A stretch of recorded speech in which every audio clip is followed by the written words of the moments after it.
Il y a 10 ans, l'euro débarquait dans notre porte-monnaie, au château d'Azel-Rideau qui accueille à l'année 300 000 visiteurs, dont 20% d'étrangers.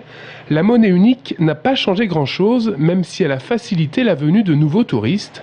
Depuis 2002, les chiffres de fréquentation restent stables. On a tendance à voir certaines populations en plus grand nombre qu'auparavant. On a peut-être plus d'Allemands qui viennent, beaucoup d'Espagnols aussi. Christophe Hurel, président de Phare Group depuis 3 ans, voit lui beaucoup d'avantages au passage à l'euro.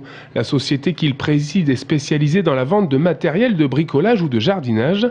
850 produits référencés sur le marché pour un volume de 600 000 pièces fabriquées par an.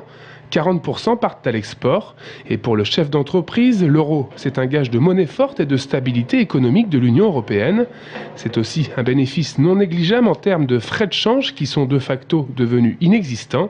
Phare Group fabrique en Chine la totalité de ses produits stockés à Saint-Pierre-des-Corps et achète en dollars pour revendre en euros.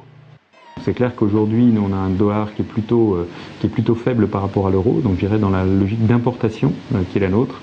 C'est quelque chose qui est plus favorable.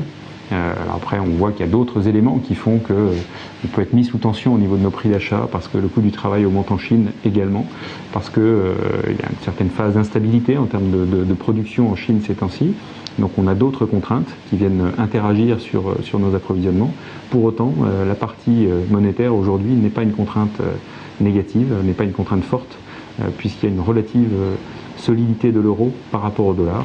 Il est certain que l'euro a facilité les échanges commerciaux et touristiques des membres de l'Union européenne à travers l'Europe. L'inflation, elle, a été réelle de 2002 à 2004 pour s'établir à environ 2% par an, mais moins qu'entre 1990 et 1992, où le taux d'inflation était d'environ 3%.